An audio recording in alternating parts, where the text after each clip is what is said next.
le, kah main curang kah? Betul main tilang ni pegah le. Ikah pasti kah main togok kan? Masa kah lewat PPS?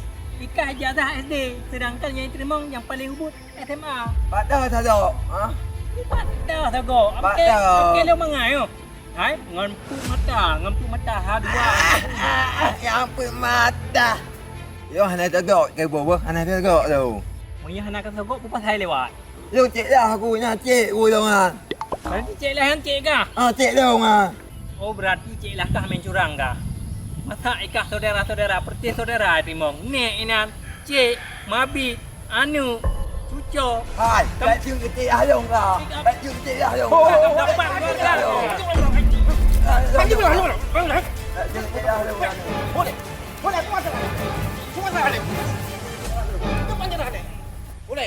Tak cium cik dah Boleh dong. dong deh. Boleh. Tak cium cik dah dong. Tak cium cik dah dong. Mau mana le yo? Tenang le. Tenang le.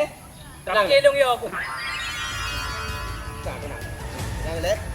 Tenang. Boleh. Kalian berapa salah? Jadi mana pak? Boleh. Jelaskan le. Berapa? Tenang le mana apa? Oh, kibar masalah. Cium cik dah dong. Salah ni. Pakai dengan itu sikit. Ilong mana pak? Ilong pelamar kerja. Rupa ji lewat kan acik. Ilong yang ni ijazah hana lewat. Iji pahai SD dah mai kelas. Masa lewat? Kan kadang nak lain kerah ni nyewa ira tu. Oh, tak mungkin sedangkan yang paling ubut terima dengan ijazah SMA. Iji ijazah SD ni bayangkan pak. Maka pun ke kecil je. Awai Yo anak roi. cium cik dah dong. Boleh. Curang main curang. Boleh. Oh curang. Main curang. Kurang. Tak cium. Ah, okey syarah lewat. Okey. Nyantuk. Pada saya apa? Ya, aku. Untuk kaduk ada dia. Ya. Jadi tenang dia. Itu suka je lah. Okey. Okey, kabar deh. Nyo iro lebih berarti hanai kun le. Nyo hanai kun le kalau tu. Berarti nyo be garu le.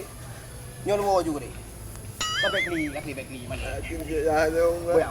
Kenapa sedih-sedih ro? Dia dah berapa? Kabar deh pak. Buya dah. Buya.